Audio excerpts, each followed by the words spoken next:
মুসা নবী জামানা বনি ইসরাঈলের যুগে পানির ব্যবস্থা নাই, আল্লাহ পানি বন্ধ করে দিয়েছেন, পানির অভাব দেখা দিয়েছে, ওরা সবাই অভাবের মধ্যে পড়ে গেছে, কেউ পানি পান করতে পারে না। মুসা নবীকে সবাই নবদ্ধ হয়ে বলতে লেগেছে, আপনি একটু হাত আল্লাহর কাছে ধরুন, আল্লাহ যেন পানির ব্যবস্থা করে দিতে পারে।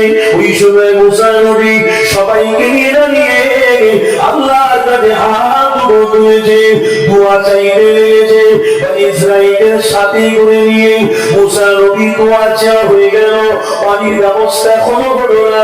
দ্বিতীয় দিন আবার মুসা নবী সবাইকে নিয়ে আল্লাহর হাত তুলেছে, ও রব্বি আল্লাহ পানির অভাব দেখা দিয়েছে, আপনি পানির ব্যবস্থা করে দেন। আল্লাহ পানির ব্যবস্থা করেন। দ্বিতীয় দিন আবার মুসা নবী সহ সবাই মিলে ফাঁকা ময়দানে দাঁড়িয়ে দাঁড়িয়ে আল্লাহর কাছে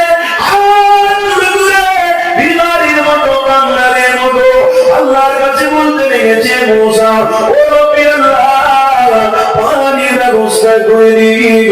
ওই সময় পানি হয় না। মুসা নবীর আগন্ত নবী ছিলেন, মুসা ঘন ঘন রেগে যেতে এই যুবক তরুণীরা হাদিসের মধ্যে রয়েছে, ওই মুসা নবী আল্লাহর কাছে বলতে লেগেছে, আল্লাহ এখনো কেন পানির ব্যবস্থা হয়নি? আজ 3 দিন হয়ে গেল, আমি তো আপনারই নবী, আপনার কাছ থেকে আমি ফয়সালা চেয়েছি, আপনার নবীর কথা আপনি শোনেননি কেন? আপনার প্রতিনিধি আমি মুসা, পানি কেন এখনো আসেনি? মুসা নবীর কাছে আমার বলতে লেগেছে, ওরে মুসা পানি আমি দেবো না। কেন দেবেন না? কেননা তোমার মজলিসে একজন মস্ত বড় গুনাহগার রয়েছে, একজন মস্ত বড় অন্যায়কারী রয়েছে, বয়স তার 40 বছর।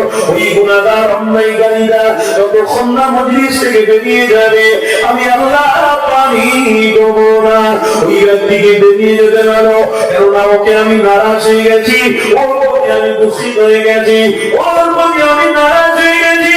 আমি আল্লাহ আমার যদি হাত তুলে দোয়া যায়, আমি আল্লাহ তার দোয়া কবুল করব না। মুসা নবী বের হতে হলো।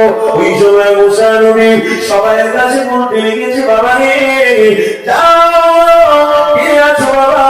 40 বছর বয়স, গুনাহগারী অন্যায়কারী, তোমার জন্য আল্লাহ পানির ব্যবস্থা করবে না। তুমি অন্যায় করেছো, গুনাহ করেছো, এই মাহফিলে কেউ যদি থাকো বাবা এখান থেকে বেরিয়ে যাও, আল্লাহর আদেশ হয়ে গেছে। ওই গুনাহগার ব্যক্তিরা নিজে নিজে উপলব্ধি করতে পেরে গেছে, আমাকে মুসা বলছে, আল্লাহ পয়গম্বর বলছে, তারপরে আমি এত বড় অন্যায়কারী, এত বড় গুনাহগার, আমি আল্লাহ মুসা নবীকেও জানিয়ে দিয়েছে আমি মস্ত বড় গুনাহগার। এই যুবক তরুণীরা ওই সময় যুবকরা অন্যরা মাথায় করে উড়িয়ে নিয়ে অন্তরে অন্তর নিয়ে আমার রবের সাথে সম্পর্ক করে ফেলেছে। ও রবি আল্লাহ, হাজার হাজার মানুষ সেখানে দাঁড়িয়ে রয়েছে, আমি গুনাহগার, আমি অন্যায়কারী, আমি যদি এখান থেকে বের হয়ে যাই, ও রবি আল্লাহ আমাদের সবাই আমাকে পাপী বলে ডাকবে, সবাই আমাকে অন্যায়কারী বলে ডাকবে।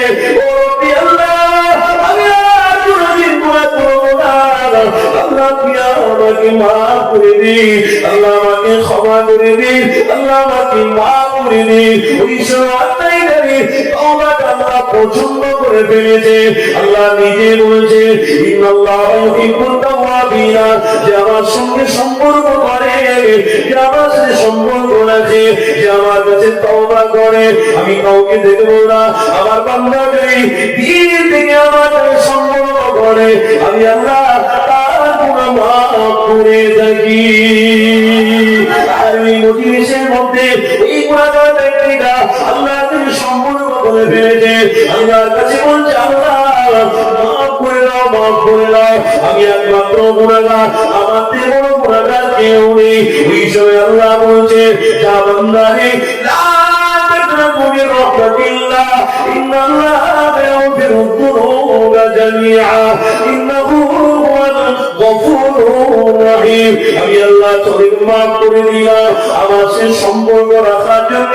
ওই আমার বান্দা রে, আমি আল্লাহ তোকে অপমান করলাম না। আরে কত বড় মালিক, কত বড় আমার রব, আল্লাহ দিনের কথা শুনে বান্দা গুনাহকে মাফ করে দিয়েছে। এই যুবকেরা এখনকার ছেলেরা বড় বড় অন্যায় করে, ভুল করে, গুনাহ করে, অথচ আমার আল্লাহ তাদের ঘরে সুস্থ রেখে দেয়, তাদেরকে খাবার দেয়, তাদের সব কিছু ঠিক রেখে দিয়েছে। অথচ এইরকম সিস্টেম যদি থাকতো, কেউ যদি অন্যায় করে খবর যদি তার কাছে যায়, গ্রাম থেকে বার করে দাও, এই গুনার খবর যদি আমরা জানতাম, গ্রাম থেকে বার করে দিতাম, এই গুনার খবর যদি আমরা জানতাম, তাকে খবর করে বার করে দিতাম। অথচ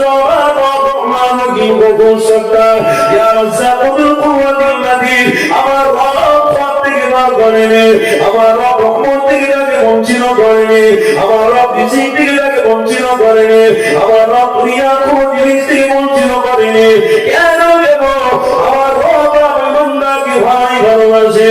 ওই বান্দা যদি আবার ফিরে একবার আল্লাহ করে ডেকে ফেলে, আমার আল্লাহ তার গুনাহকে মাফ করে দেবে। আমার আল্লাহ পাক রহমান, আমার আল্লাহ পাক রহিম, আমার আল্লাহ পাক বলতে থাকে, ওই আমার বান্দারে গুনাহ করেছো, অন্যায় করেছো, আর ফিরে আয়, তওবা কর, মাফ করে দেব। এই যুবক তরুণীরা, ওই সময় মুসা নবীর জামানার ছেলেরা, ইসরাইলের দলের ছেলেরা আল্লাহর সাথে সম্পর্ক করার জন্য আল্লাহ তার গুনাহকে মাফ করে দিয়েছিল। আল্লাহ পাক পানি বর্ষণ করতে শুরু করে দিয়েছে।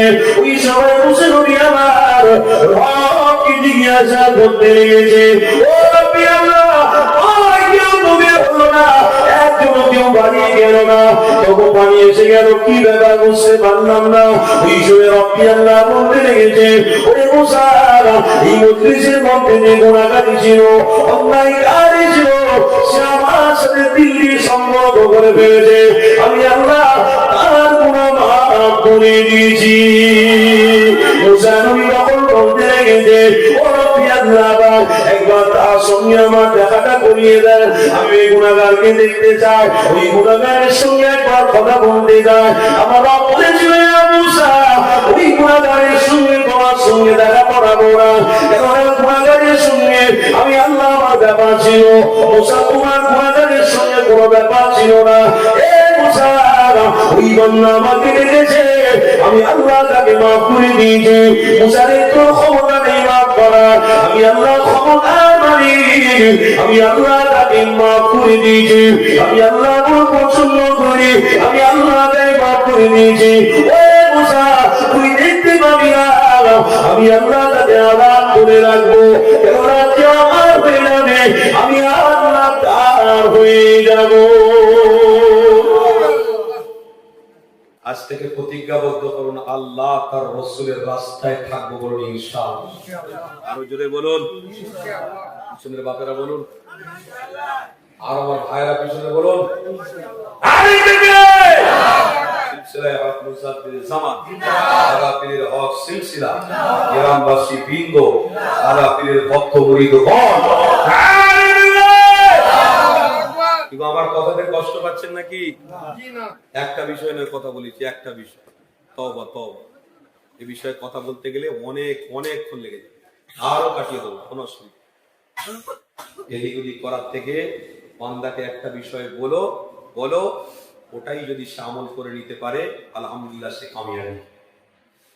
আর ওই আমল যদি তারা না করতে পারে, এদিক ওদিক করে কিছু কাজে হবে না। আল্লাহ পাক আমাদেরকে তওবা করার শক্তি দান করুন, বলুন আল্লাহুম্মা। একটু উঠে মহব্বতে দাঁড়ান তো, আমার নবীর উপরে সালাম।